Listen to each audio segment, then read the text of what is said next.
Ladies and gentlemen, guys and dolls, welcome to Pod Tiki Video Edition How to Tiki, where today we're learning how to tiki with a Royal Hawaiian cocktail. Now, it was the last drink I made on the episode of Pod Tiki that was just released a week ago, or I guess because you can watch this at any time, it may have been released a year ago. Who knows when you're watching this? My name is Tony, and this, of course, is the Pod Tiki Podcast Video Edition, how to make drinks here. We're going to make the Royal Hawaiian. Now, the Royal Hawaiian is one of my favorite cocktails that I've been making for years, and I found it in a book. I had the ingredients, and it was in the very first tiki book I ever got, which is Beach Bum Berry's Grog Log, way back in the day.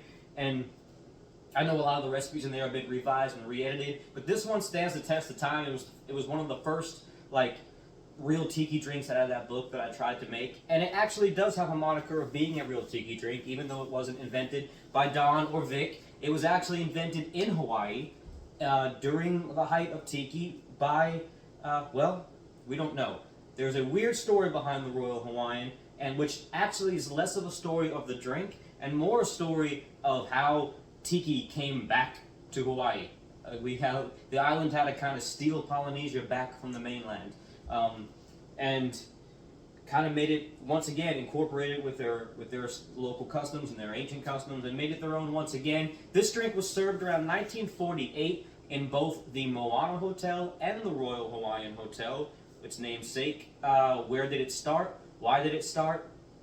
You have to listen to the episode or go read the blog post to find out. It actually is an interesting story, and there is a little bit of controversy. I'm not going to talk about it here, though. Today we're going to get right to making the drink. Now, this is one of those weird tiki cocktails that actually uses gin instead of rum.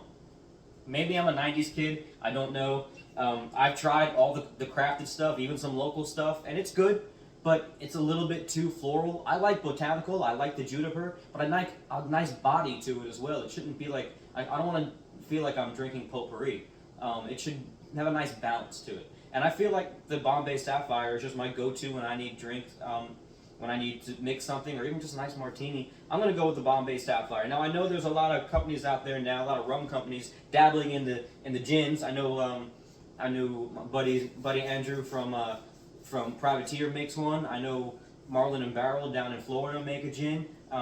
So go ahead and give those a shot. They're both really, really good. Just not available around me, so I go with my old standard, Sapphire. We're going to need some orgeat syrup, right?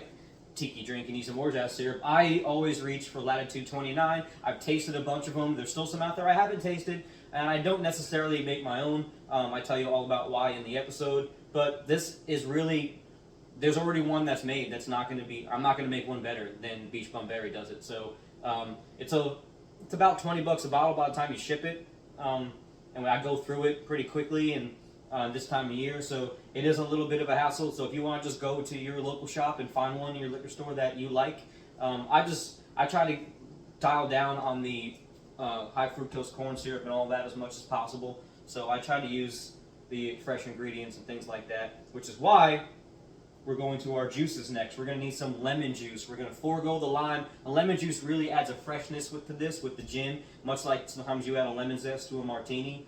It really does bring that out, whereas the almond and the orgeat will kind of give it that body. The last thing, of course, is to make this an Hawaiian drink. We're going to put some pineapple juice in there. Now, I talk all about in the episode about squeezing or pressing your own fresh pineapple juice. You can read about that, my opinions on that. Again, risk versus reward. Unless you have expensive equipment in your home kitchen, it's really kind of a arduous process where the risk is not really worth the reward. But luckily, we don't have to resort to those little cans of Dole for the best pineapple juice anymore. Trader Joe's has a good one, but a lot of grocery stores now, Publix, Kroger, whatever you got by you, they're starting to carry this pure pineapple. They have different ones like pure lime, pure lemon, pure mango. The pure pineapple, there's a couple of companies that make it. I think this is Knudsen or Knudsen, whatever. It's 100% juice. It's unsweetened. It's just juice concentrate, and then just the necessary water to bring it up to. It tastes like eating a slice of pineapple. Like, it is so much better than the little cans. But I've had both. It both makes a great drink. I feel like this is a best of both worlds. This is, sometimes with fresh pineapple juice, it's a little bit light on the pineapple flavor. I know that sounds weird, and then sometimes with too much of the store-bought stuff, it's almost like too much of a manufactured flavor. This is organic, 100% juice. It falls right in the middle for me, and I think it makes the best cocktail. So, we're going to start off with a ½ ounce of lemon juice. Put that in there. We're going to go to 1.5 ounces of pineapple juice. Bam. 1/4 ounce, or he says a teaspoon, but it's about 1/4 ounce. A teaspoon is about 1/4 ounce of orgeat syrup.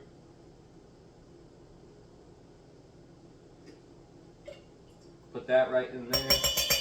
And then we're going to do 1.5 ounces of your Sapphire Gin or your London Dry Gin, whatever London Dry you want to use, or whatever you want to use. If you like your drinks extra botanical, if you want to lick on a piece of potpourri while you're sipping, then, be my guest. Be my guest. Do 1.5 ounces of that, 1.5 ounces of that, can't talk today. And we're going to shake that up with the crushed ice that I already had in the cup here.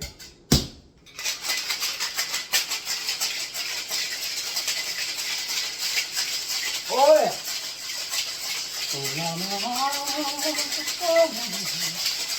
Get through the alignment.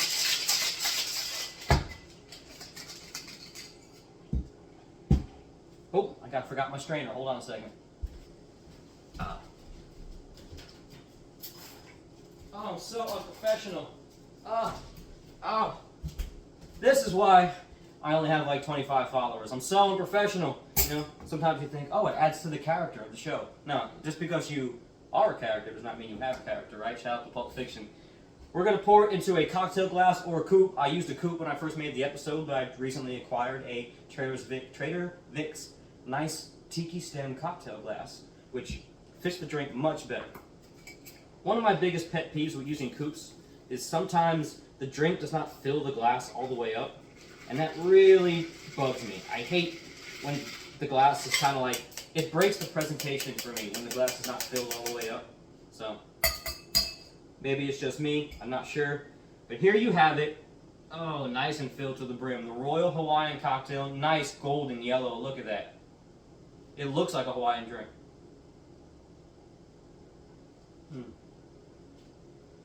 Now, it's so nice because the gin just kind of, lets, like, if you've ever been to Hawaii, you know how if you're walking through a garden or something, or even through like the woods, people say the air smells like flowers. It kind of does. Like there's a scent with the flora in Hawaii that is kind of like comes through on the breeze once in a while, but then you can't really find it again. That was my experience, and that's kind of what the gin does in this cocktail.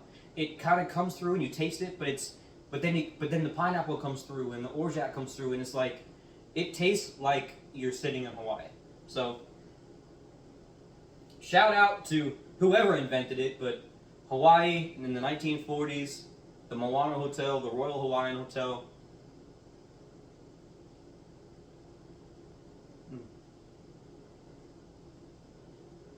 That is truly a cocktail for the ages.